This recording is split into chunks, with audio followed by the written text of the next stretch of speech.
ಕಥೆಯ ರೆಕ್ಕೆ ಬಿಚ್ಚಿದ ಹಕ್ಕಿಯಂತಹ ಪುಸ್ತಕ ಪಾದಗಳಿಗೆ ಹಣೆಯೊತ್ತಿ ಇಂದಿನ ವಿಚಾರಗೋಷ್ಠಿಯ ಅಧ್ಯಕ್ಷರಾಗಿರುವಂತಹ ಡಾಕ್ಟರ್ ಕೆ.ವೈ. ನಾರಾಯಣಸ್ವಾಮಿ ಅವರೇ, ಅದೇ ರೀತಿ ವಿದ್ವಾಂಸರಾದ ಶಶಿಧರ್ ಭಾರಿಘಾಟ್ ಅವರೇ, ಅದೇ ರೀತಿಯಲ್ಲಿ ಇವತ್ತು ಕನ್ನಡ ಸಂಘದ ಮೂಲಕ ಈ ಕಾರ್ಯಕ್ರಮವನ್ನು ಆಯೋಜಿಸಿ ನನ್ನನ್ನು ಆಹ್ವಾನಿಸಿರುವಂತಹ ರತಿ ಮೇಡಮ್ ಅವರೇ, ಇಲ್ಲಿ ಸೇರಿರುವ ಎಲ್ಲ ಸಾಹಿತ್ಯಾಸಕ್ತರೇ, ನನ್ನ ನಮಸ್ಕಾರ. ಇವತ್ತು ಇಂದಿನ ನಾಟಕಗಳು, ಇಂದಿನ ಸ್ವತಂತ್ರ ನಾಟಕಗಳು ಎನ್ನುವ ವಿಷಯವನ್ನು ನಾನು ಮಾತಾಡಲಿಕ್ಕಿದ್ದೇನೆ. ಇಂದು ಎನ್ನುವುದು ನಿನ್ನೆಯ ಪ್ರತಿಬಿಂಬವನ್ನು ಹೊತ್ತುಕೊಂಡು ಮುನ್ನುಗ್ಗುವ ಗತಿಬಿಂಬ.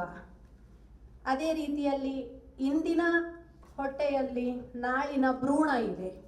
ಈ ದೃಷ್ಟಿಯಿಂದ ನಾನೊಂದು ನಿನ್ನೆಯ ಒಂದು ಸಂಕ್ಷಿಪ್ತ ಇತಿಹಾಸವನ್ನು, ಸಣ್ಣ ಇತಿಹಾಸವನ್ನು ಕೊಟ್ಟುಕೊಂಡು ಅನಂತರದಲ್ಲಿ ಪ್ರಾತಿನಿಧಿಕವಾಗಿ ಕೆಲವು ನಾಟಕಗಳನ್ನು ಆಯ್ದುಕೊಂಡು 20ನೇ ಶತಮಾನದ ಕೊನೆ ಹಾಗೂ 21ನೇ ಶತಮಾನದ ಆದಿ ಭಾಗದಲ್ಲಿ ಬಂದಂತಹ ನಾಟಕಗಳನ್ನು ಪ್ರಾತಿನಿಧಿಕವಾಗಿ ಆಯ್ದುಕೊಂಡು ನಾನು ಆ ಕುರಿತು ಮಾತಾಡಲಿಕ್ಕಿದ್ದೇನೆ, ಆಶಯವನ್ನು ಕೇಂದ್ರವಾಗಿಟ್ಟುಕೊಂಡು.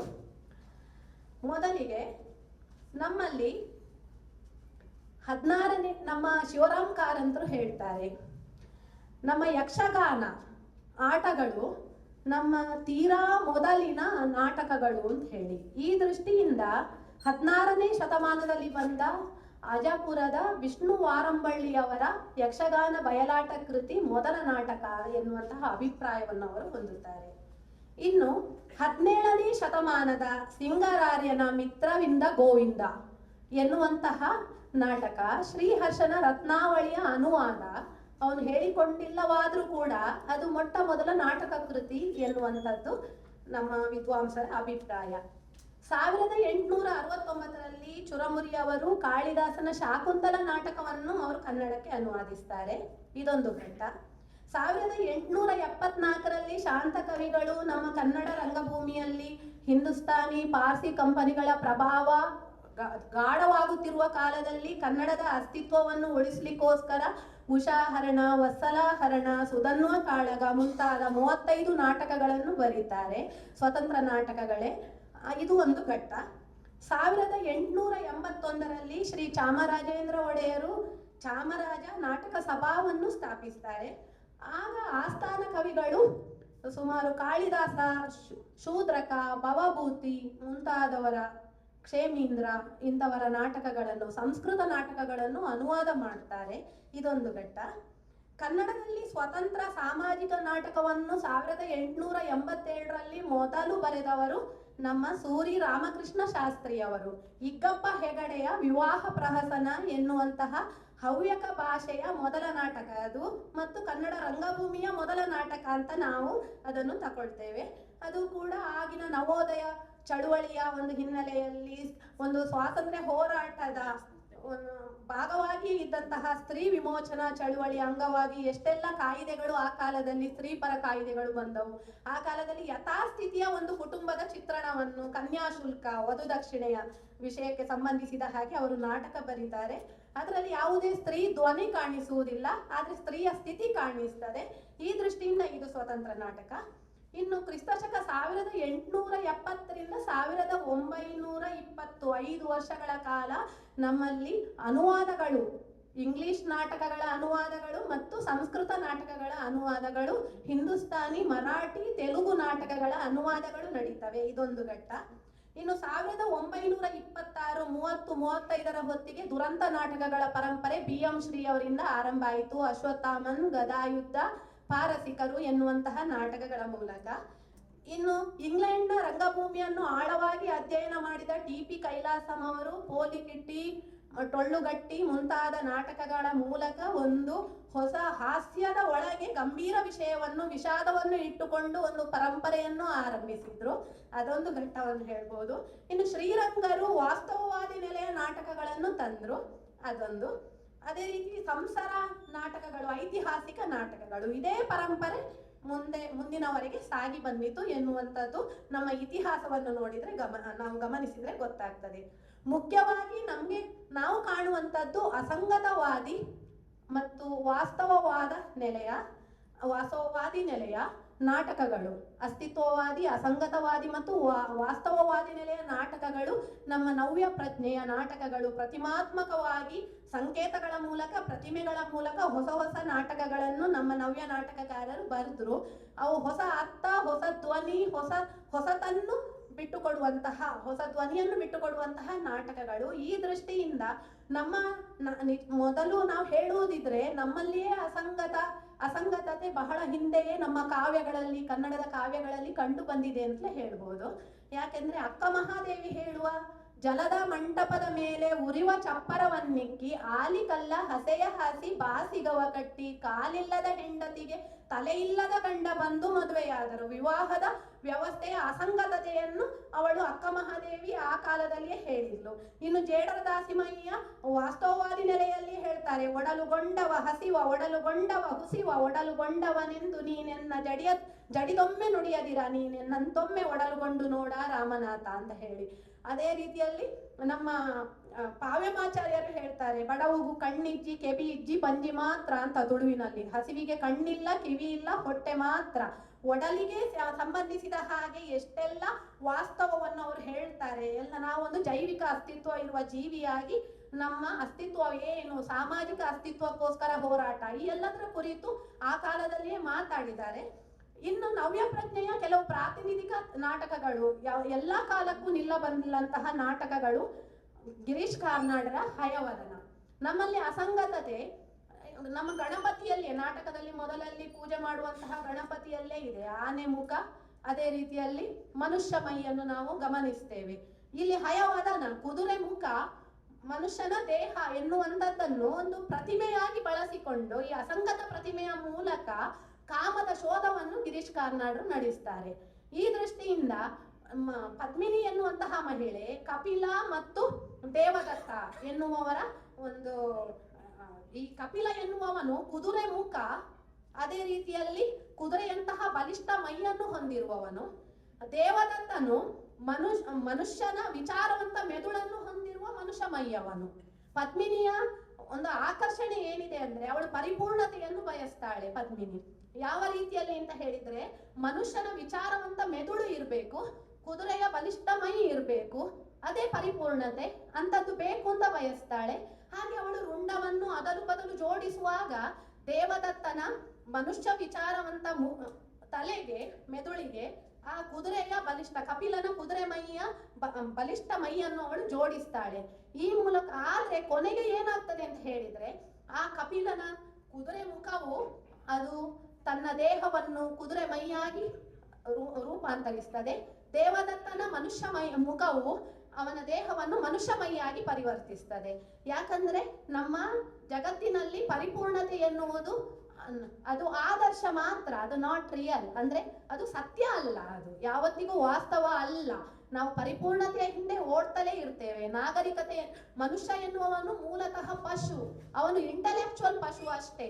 ಅವನ ಇಂಟೆಲೆಕ್ಚುವಲ್ ಬುದ್ಧಿಯಿಂದಾಗಿ ಆತನು ನಾಗರಿಕತೆಯನ್ನು ಕಟ್ಟಿಕೊಂಡು ಹೋಗ್ತಾನೆ. ಅದಕ್ಕೆ ಪೂರ್ಣ ವಿರಾಮವೇ ಇಲ್ಲ. ಆ ಪೂರ್ಣ ವಿರಾಮ ಇಲ್ಲದಿರುವುದರಿಂದಲೇ ನಮಗೆ ಹೊಸ ಹೊಸ ಸಂಗತಿಗಳು ಈ ನಾಟಕದಲ್ಲಿ ವಸ್ತುವಾಗಿ ಬರ್ತಾ ಇರ್ತವೆ. ಇನ್ನು ಕಂಬಾರರ ಸಿರಿಸಂಪಿಗೆ ಯಾವತ್ತಿಗೂ, ಯಾಕಂದ್ರೆ ನಮ್ಮಲ್ಲಿ ಒಂದು ರಂಗ ಪರಂಪರೆ, ನಿರ್ದೇಶಕರು ನಾಟಕಗಳನ್ನು ಜೀವಂತಗೊಳಿಸ್ತಾ ಬಂದಿದ್ದಾರೆ. ನಿರ್ದೇಶಕರ ಪಾತ್ರ ಬಹಳ ಮುಖ್ಯವಾದದ್ದು ಅಂತ ನಮಗೆ ಅನಿಸ್ತದೆ. ಅಲ್ಕಾಜಿ ಅಂತ ಇಬ್ರಾಹಿಂ ಅಲ್ಕಾಜಿ ಅವರಿಂದ ಶುರುವಾದ ಪರಂಪರೆ, ಬಿ.ವಿ. ಕಾರಂತ್, ಪ್ರಸನ್ನ ಐತಾಳ್ರು ನಮ್ಮ ನಾಟಕಗಳನ್ನು ಮತ್ತೆ ಮತ್ತೆ ಜೀವಂತಗೊಳಿಸಿದ್ದು, ಜಡ ಇದ್ದಲ್ಲಿ ಅದನ್ನು ಜಂಗಮಗೊಳಿಸಿದ ಸಾಧ್ಯತೆ ಕೂಡ ನಮ್ಮಲ್ಲಿ ಇವೆ. ಈ ದೃಷ್ಟಿಯಿಂದ ಸಿರಿಸಂಪಿಗೆ ನಾಟಕದಲ್ಲಿ ಬರುವಂತದ್ದು ಕೂಡ ಇದೇ ಮಾತನ್ನು ಹೇಳ್ತದೆ. ಶಿವನಾಗ ಎನ್ನುವಂತವನು ತನ್ನ ಕನಸಿನಲ್ಲಿ ಕಂಡಂತಹ ದೀಪದ ಮೊಲ್ಲೆಯನ್ನು ಅವನು ರಾತ್ರಿ ಕನಸಲ್ಲಿ ಅವಳು ಐಕ್ಯ ಆಗ್ತಾಳೆ. ಅನಂತರದಲ್ಲಿ ಅವನು ಹೇಳ್ತಾನೆ, ನನ್ನ ದೀಪದ ಮೊಲ್ಲೆಯನ್ನು ಅವಳನ್ನು ಪ್ರತ್ಯೇಕವಾಗಿ ದೇಹದಿಂದ ತೆಗೆದು ನಾನು ಮದುವೆ ಆಗಬೇಕಾದ್ರೆ ದೈವದ ಅಣತಿಯಾಗಿದೆ, ನನ್ನ ದೇಹವನ್ನು 2 ಸೀಳಬೇಕು ಅಂತ ಹೇಳಿ. ಹಾಗೆ ಸೀಳಿ 2 ಮಡಕೆಯಲ್ಲಿ ಇಟ್ಟಾಗ 2 ಭಾಗಗಳನ್ನು, ಆ ಹೊತ್ತಿನಲ್ಲಿ ಅದು ಮೈಯೆಂದು ಮನಸ್ಸೆಂದು ಆತ್ಮ ದೇಹಗಳೆಂದು ಎರಡಾಗಿ ಒಡಿದವಗೆ ಎರಡಳಿದ ಶಿವಗೆ ಅಂತ ಹೇಳಿ ಬರುವಂತಹ ಒಂದು ಚಿತ್ರಣ. ಮೈ ಬೇರೆ ಆತ್ಮ ಬೇರೆ, ಈ ಕಾರಣದಿಂದಾಗಿ ಆತ್ಮವು ರಾಜಕುಮಾರ, ಮೈ ಕಾಳಿಂಗ ಸರ್ಪ. ಇಲ್ಲಿ ಕಾಮ ಮತ್ತು ಪ್ರೇಮದ ಬಗ್ಗೆ ಅವರು ಮಾತಾಡ್ತಾರೆ. ಮೈಯು ದೇಹರತಿಯಲ್ಲಿ ಅದು ಲೀನ ಆಗ್ತದೆ. ಅದೇ ಮನಸ್ಸು ಎನ್ನುವುದು ಅದು ಆತ್ಮರತಿಯಲ್ಲಿಯೇ ಲೀನ ಆಗ್ತದೆ. ಅಲ್ಲಿ ಪರಿಪೂರ್ಣತೆ ಇರುವುದೇ ಇಲ್ಲ. ಇಂತಹ ದೃಷ್ಟಿಕೋನದಲ್ಲಿ ಅವರು ಬರೆದಿರುವಂತಹ ನಾಟಕ. ಅಲ್ಲಿ ಕೂಡ ಕಾಮದ ಶೋಧವನ್ನು ನಡೆಸ್ತಾರೆ. ಇನ್ನು ಲಂಕೇಶ್ ಅವರ ಗುಣಮುಖ ಅಲ್ಲಿರುವಂತದ್ದು ಕೂಡ ನೋಡ್ಲಿಕ್ಕೆ ಹೋದ್ರೆ ನಮ್ಮ ಮನಸ್ಸು ಮತ್ತು ದೇಹದ ಕುರಿತೇ ಅವರು ಮಾತಾಡುವಂಥದ್ದು. ನಾದಿರ್ ಶಾ ಮತ್ತು ಹಕೀಮನು ಒಂದು ಮಗುಗುಣದ ಒಂದು ಪ್ರೇಮಮಯಿ ಒಂದು ಚಿಕಿತ್ಸಕ ಆಗಿರ್ತಾನೆ. ನಾದಿರ್ ಶಾ ಅತಿಯಾದ ಅಧಿಕಾರದ ಮಹತ್ವಾಕಾಂಕ್ಷೆಯಿಂದಾಗಿ ಆತನ ದೇಹವು ಹೆಣ್ಣು ಹೊನ್ನು ಮಣ್ಣು ಇವುಗಳ ದಾಹದಿಂದಾಗಿ ಅವನ ಮನಸ್ಸು ಖಿನ್ನ ಆಗ್ತಾ ಹೋಗ್ತಾ ಅವನ ದೇಹಕ್ಕೂ ರೋಗ ಬಂದಿರ್ತದೆ. ಅದನ್ನು ಹೇಗೆ ಪ್ರೇಮದಿಂದ ಅವನು ಬದಲಾಯಿಸ್ತಾನೆ ಎನ್ನುವಂಥದ್ದು ಆ ಸಂಭಾಷಣೆಗಳೆಲ್ಲ ಲಂಕೇಶ್ರ ಗುಣಮುಖದಲ್ಲಿ ಬರುವಂತಹ ಸಂಭಾಷಣೆಗಳು ಕೂಡ ಬಹಳ ಸದೃಢವಾಗಿ ಬಂದಿವೆ, ಬಲಿಷ್ಠವಾಗಿ ಬಂದಿವೆ. ಅದನ್ನು ಓದುವ ನಾಟಕವಾಗಿ ಓದಿದ್ರು ಕೂಡ ಬಹಳ ಖುಷಿಯನ್ನು ಕೊಡ್ತದೆ ನಮಗೆ ನೋಡ್ಲಿಕ್ಕೆ ಹೋದ್ರೆ. ಚಂದ್ರಶೇಖರ್ ಪಾಟೀಲರು ಇನ್ನೊಂದು ರೀತಿಯ ಒಂದು ಸಂಚಲನವನ್ನು ಉಂಟು ಮಾಡ್ತಾರೆ. ಚಂದ್ರಶೇಖರ್ ಪಾಟೀಲರ ಗೋಕರ್ಣದ ಗೌಡಸಾನಿಯನ್ನು ನೋಡಿದ್ರೆ ಇಡೀ ಹಳೆ ತಲೆಮಾರಿನ ರಂಗಭೂಮಿಯಿಂದ ಹಿಡಿದು ಹೊಸ ತಲೆಮಾರಿನ ರಂಗಭೂಮಿಯವರಿಗೆ ಅವರು ಒಂದು ವ್ಯಂಗ್ಯ ವಿಡಂಬನೆಯ ನೋಟವನ್ನು ಕೊಡ್ತಾರೆ. ಮಿಸಲ್ಬಾಜಿತನವನ್ನು ಅಂದ್ರೆ ಒಂದು ಬ್ರೆಕ್ಟ್ ಹೇಳುವಂತಹ ಒಬ್ಬ ನಾಟಕಕಾರ ಸಾಮಾನ್ಯ ಜನರಿಗೆ ಗೊತ್ತೇ ಇಲ್ಲ, ಅವನು ಭ್ರಷ್ಟ ಆಗ್ತಾನೆ ಅಲ್ಲಿ. ಇಂತಹ ಒಂದು ವ್ಯಂಗ್ಯ ವಿಡಂಬನೆಗಳನ್ನು ಕೊಡ್ತಾ ಸಾಮಾನ್ಯರಿಗೆ ತಲುಪ್ತಾ ಇಲ್ಲ ಎನ್ನುವಂಥದ್ದನ್ನು ಅವರು ನಮಗೆ ತೋರಿಸಿಕೊಡ್ತಾರೆ. ಇನ್ನು ಎಚ್.ಎಸ್. ಶಿವಪ್ರಕಾಶ್ ಅವರು ಬಹಳ 20ನೇ ಶತಮಾನದಲ್ಲಿಯೂ ಬರ್ತವರು. 21ನೇ ಶತಮಾನದಲ್ಲಿ ಮದುವೆ ಹೆಣ್ಣು ಎನ್ನುವಂಥದ್ದನ್ನು, ಅದು ದುರಂತ ನಾಟಕಗಳ ಗ್ರೀಕ್ ಮಾದರಿಯ ದುರಂತ ನಾಟಕಗಳ ಪರಂಪರೆಯಿಂದ ಬಂದಂತಹ ನಾಟಕ. ಆ ಮದುವೆ ಹೆಣ್ಣಿನಲ್ಲಿ ಆದಿವಾಸಿ ಜನಾಂಗದ ಯುವಕನು ಆತನಿಗೆ ದೈವದ ಅಣತಿ ಆಗ್ತದೆ. ತಂದೆಯು ಅಣತಿ ಮಾಡ್ತಾನೆ, ಮದುವೆಯಾಗುವ ಮುನ್ನ ಮದುವೆ ಹೆಣ್ಣನ್ನು ನೀನು ವರಿಸುವುದಾದರೆ ನೀನು ನರಬಲಿ ಕೊಡ್ಬೇಕು ಇಂತಹ ಅವಧಿಯ ಮುಂಚೆ ಅಂತ ಹೇಳಿ. ಆ ಸಂದರ್ಭದಲ್ಲಿ ಆತನನ್ನು ವಿಧಿಯು ಅಣತಿಯನ್ನು ಕೊಡ್ತದೆ, ಆತನನ್ನು ಮಹಾ ಚಂಚಲನನ್ನಾಗಿಯೂ ವಿಧಿಯೇ ಮಾಡ್ತದೆ. ಆ ಮೂಲಕ ಆತನು ಸೋಲುವ ಹಾಗೆ ಮಾಡ್ತದೆ. ಆತನು ರಾತ್ರೋರಾತ್ರಿ ಮದುವೆ ಹೆಣ್ಣಿನ ರುಂಡವನ್ನೇ ತಂದು ಗೊತ್ತಿಲ್ಲದೆ ಕತ್ತರಿಸಿ ತರ್ತಾನೆ. ಅಲ್ಲಿಗೆ ಅವನ ಆತ್ಮವು ಒಂದು ಅತಂತ್ರ ಸ್ಥಿತಿಯಲ್ಲಿ ನರಳ್ತಾ ಇರ್ತದೆ. ಈ ಸಂದರ್ಭದಲ್ಲಿ ಆ ಬೌದ್ಧ ಸನ್ಯಾಸಿನಿ ಅವಳು ಬೇಟೆಯು ಬೇಟೆಗಾರನನ್ನು ಕ್ಷಮಿಸಿತು ಎನ್ನುವಂತಹ ಮಾತಿನ ಮೂಲಕ ಅವನ ಆತ್ಮಕ್ಕೆ ಒಂದು ಶಾಂತಿ ಸಿಗುವ ಹಾಗೆ ಮಾಡ್ತಾಳೆ. ಇದು ದುರಂತದಲ್ಲಿ. ನಮ್ಮಲ್ಲಿ ಸಾವು ಎನ್ನುವುದು ದುರಂತ ಅಲ್ಲ. ಸಾವು ಎನ್ನುವುದು ನಮ್ಮಲ್ಲಿ ಕೊಲೆ ಎನ್ನುವುದು ಹೆಪ್ಪುಗಟ್ಟಿಸುವ ಕೊಲೆ. ನಮ್ಮ ಕಾವ್ಯ ಕಡಿಮೆಯವರ ಅರಿಷಡ್ವರ್ಗೋಪಾಸನೆ ಎನ್ನುವಂತಹ ನಾಟಕದಲ್ಲಿಯೂ ಹೆಪ್ಪುಗಟ್ಟಿಸುವಂತಹ ಈ ಮದುವೆ ಹೆಣ್ಣಿನ ಹಾಗೆ ಒಂದು ಕೊಲೆ ನಡೀತದೆ.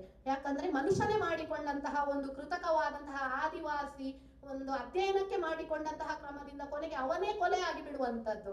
ಪ್ರಯೋಗ ಮಾಡ್ಲಿಕ್ಕೆ ಹೋಗಿ ತಾನೇ ಕೃತಕವಾದದನ್ನು ಸೃಷ್ಟಿಸಿ ತಾನೇ ಅವನು ಕೊಲೆ ಆಗ್ತಾನೆ ಅಂತ ಹೆಪ್ಪುಗಟ್ಟಿಸುವಂತಹ ನಾಟಕ ನಮ್ಮ ಯುವ ತಲೆಮಾರಿನ ಕಾವ್ಯ ಕಡಿಮೆಯವರು ಬದ್ದದನ್ನು ನಾವು ಗಮನಿಸಬಹುದು.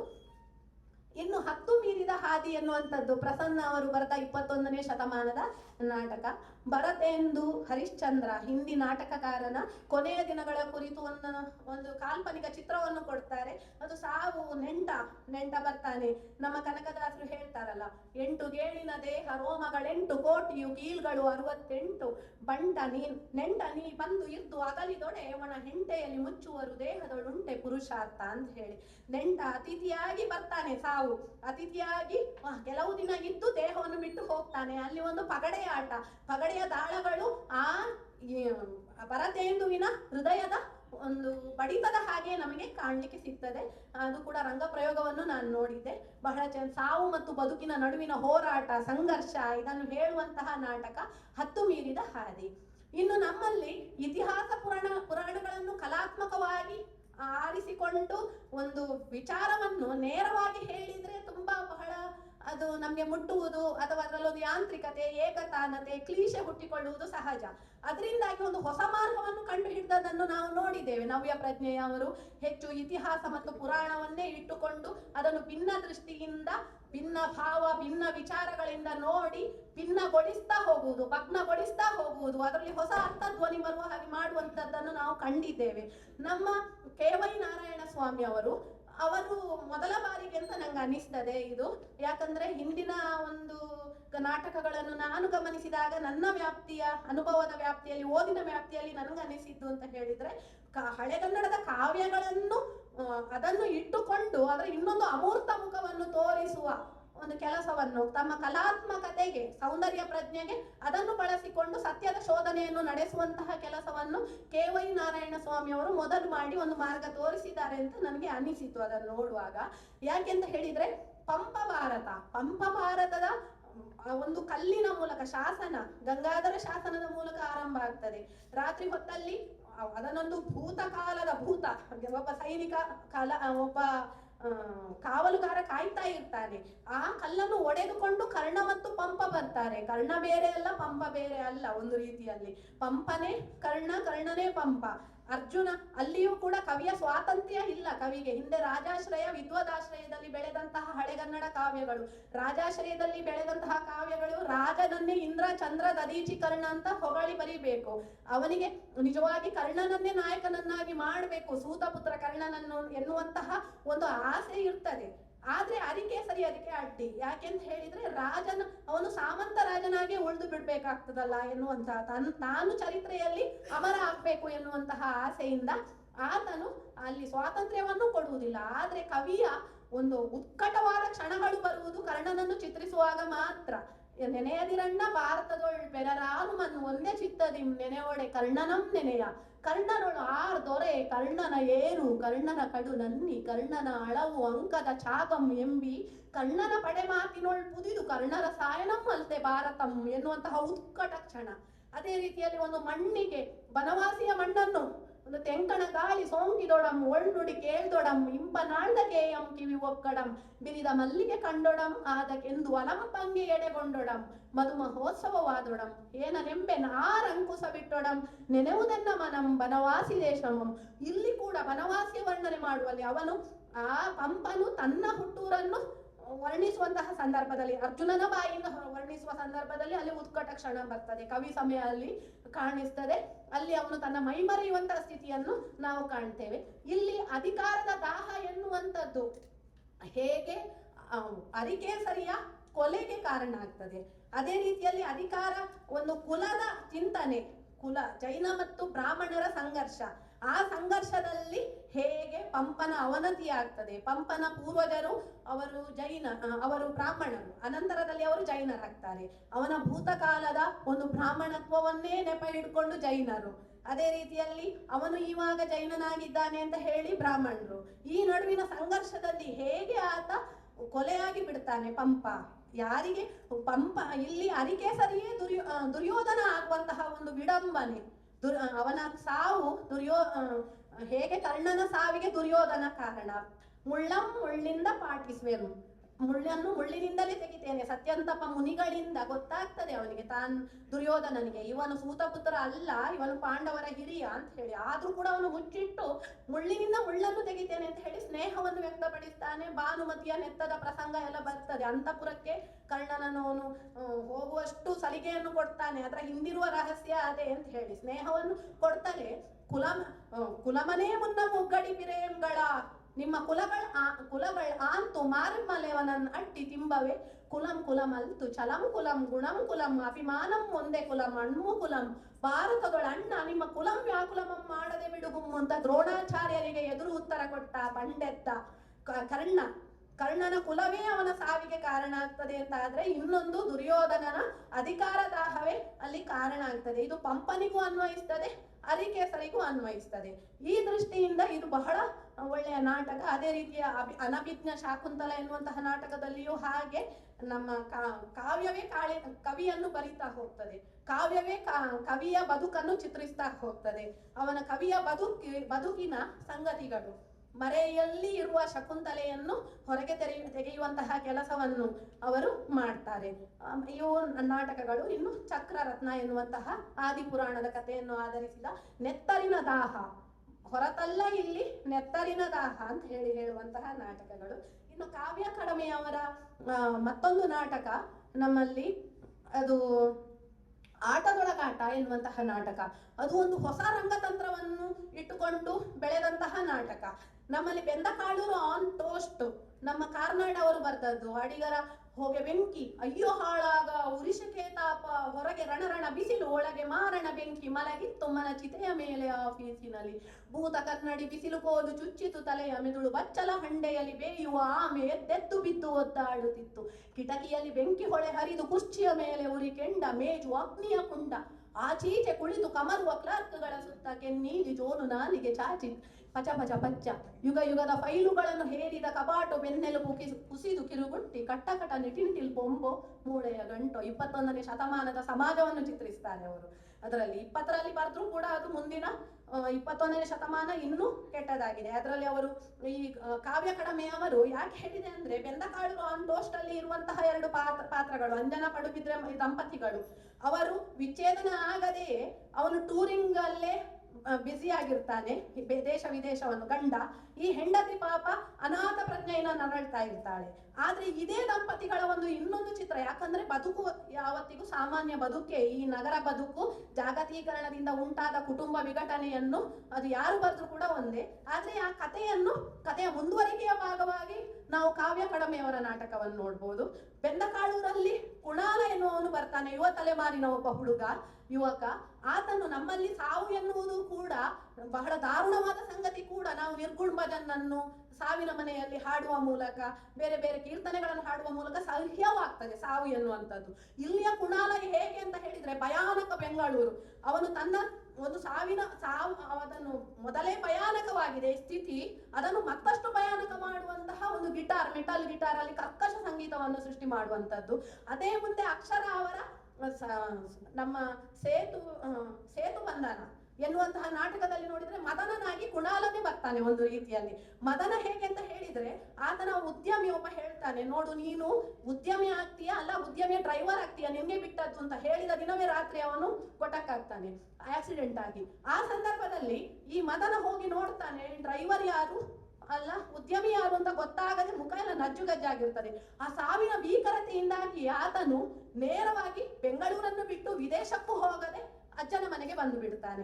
ಅಲ್ಲಿ ನಾಟಕದ ಸಂಘವನ್ನು ಕಟ್ಟಿಕೊಂಡು ಆತನು ಅದರಲ್ಲಿ ರಸ ಸೃಷ್ಟಿ ಮಾಡ್ತಾ ಹೋಗ್ತಾನೆ. ಈ ಎಲ್ಲ ವಿಚಿತ್ರಗಳು ರಾಜೇಂದ್ರ ಕಾರಂತರ ಪ್ರಮೋಷನ್ ಪ್ರಸಂಗ ಇರ್ಬೋದು, ನಗರ ಜೀವನಕ್ಕೆ ಸಂಬಂಧಿಸಿದ್ದು. ರಾಜೇಂದ್ರ ಕಾರಂತರು ಸುಮಾರು ನಾಟಕಗಳನ್ನು ಬರೆದಿದ್ದಾರೆ. ಅದೇ ರೀತಿಯಲ್ಲಿ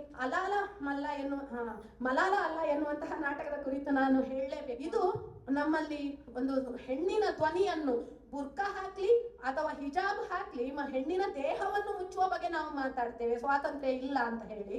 ಆದ್ರೆ ಹೆಣ್ಣಿನ ಆತ್ಮಕ್ಕೆ ಹೇಗೆ ಮುಸುಕು ಹಾಕಿದ್ದಾರೆ ಎನ್ನುವಂಥದ್ದು ಬಹಳ ಹಿಂದಿನಿಂದಲೂ. ಅದಕ್ಕೆ ಧರ್ಮದ ಭೇದವೇ ಇಲ್ಲ, ಯಾವುದು ಆ ಜಾತಿ ಈ ಜಾತಿ ಯಾವುದೂ ಇಲ್ಲ. ನಾವು ಹೊರಗಿನ ಕವಚದ ಬಗ್ಗೆ ಹೇಳ್ತೇವೆ, ಒಳಗೆ ಆತ್ಮವನ್ನು ಹೇಗೆ ಮುಸುಕು ಹಾಕಿದ್ದಾರೆ ಎನ್ನುವಂಥದ್ದು. ಸ್ವಯಂವರ ಲೋಕದಲ್ಲಿಯೂ ಅಕ್ಷರ ಅವರು ಒಂದು ಹೊಸ ನಾಟಕೀಯವಾದಂತಹ ಸ್ವಯಂವರವನ್ನು ಮಾಡ್ತಾರೆ ಒಬ್ಬಳು ಬಾಮಿ ಎನ್ನುವಂತಹ ಮಹಿಳೆಗೆ. ಅದೇ ರೀತಿಯಲ್ಲಿ ಅಂತಹ ಕಾವ್ಯ ಕಡಮೆಯವರಲ್ಲಿ ಅಂತೂ ಹೆಣ್ಣಿನ ಧ್ವನಿ ಬಹಳ ಶಕ್ತವಾಗಿ ಬಂದಿದೆ. ನಮ್ಮಲ್ಲಿ ಮಹಿಳಾ ಭಾರತ ಅಭಿಲಾಷ ಹಂದೆ ಬರಿತಾ ಇದ್ದಾರೆ ಮಹಿಳೆಯರಲ್ಲಿ. ಅದೇ ರೀತಿಯಲ್ಲಿ ಅಕ್ಷಯ ಶೆಟ್ಟಿ ಎನ್ನುವರು ಬರಿತಾ ಇದ್ದಾರೆ. ಮಹಿಳೆಯರ ಸಂಖ್ಯೆ ಬಹಳ ಕಡಿಮೆ, ಯಾಕಂದ್ರೆ ಅದರಿಂದಲೇ ನಮ್ಗೆ ಗೊತ್ತಾಗ್ತದೆ ಹೇಗೆ ಅವರ ಧ್ವನಿಯು ಹತ್ತಿಕ್ಕಲ್ಪಟ್ಟಿದೆ ಅಂತ ಹೇಳಿ. ಭಾರತದ ನಮ್ಮ ದೇಶದ ಅಥವಾ ಜಗತ್ತಿನ ಭಾಷೆಯೇ ಪುಲ್ಲಿಂಗ. ನಮ್ಮಲ್ಲಿ ಬೈಯುವ ಡ್ಯಾಶ್ ಮಗ ಅಂತ ಬೈದ್ರು ಕೂಡ ಬೋಳಿ ಅಂದ್ರೆ ಬೋಳ್ಮಂಡೆ ಮಾಡಿಕೊಂಡಂತ ಹೆಂಗಸು, ವಿಧವೆ ಹೆಂಗಸು ಅಂತಲೇ ಕೆಲವು ಶಬ್ದಗಳು ಕೂಡ ಹೆಣ್ಣನ್ನು ದೂಷಿಸುವಂತದ್ದೇ ಆಗಿವೆ. ಈ ದೃಷ್ಟಿಯಿಂದ ನೋಡಿದ್ರೆ ಸ್ತ್ರೀಪರ ನಾಟಕಗಳು ಬಂದಿವೆ, ಐತಿಹಾಸಿಕ ನಾಟಕಗಳು ಬಂದಿವೆ. ಹೆಚ್ಚು ನಾನು ಪ್ರಬಂಧದಲ್ಲಿ ಇವುಗಳನ್ನೆಲ್ಲ ಬರೀತೇನೆ. ಇಲ್ಲಿ ನನಗೆ ಮಾತಾಡ್ಲಿಕ್ಕೆ ಅವಕಾಶ ಹೆಚ್ಚು 25 ನಿಮಿಷ ಈಗಲೇ ಆಯಿತು. ನನಗೆ ಅವಕಾಶವನ್ನು ನೀಡಿದಂತಹ ಎಲ್ಲರಿಗೂ ನಾನು ಧನ್ಯವಾದ.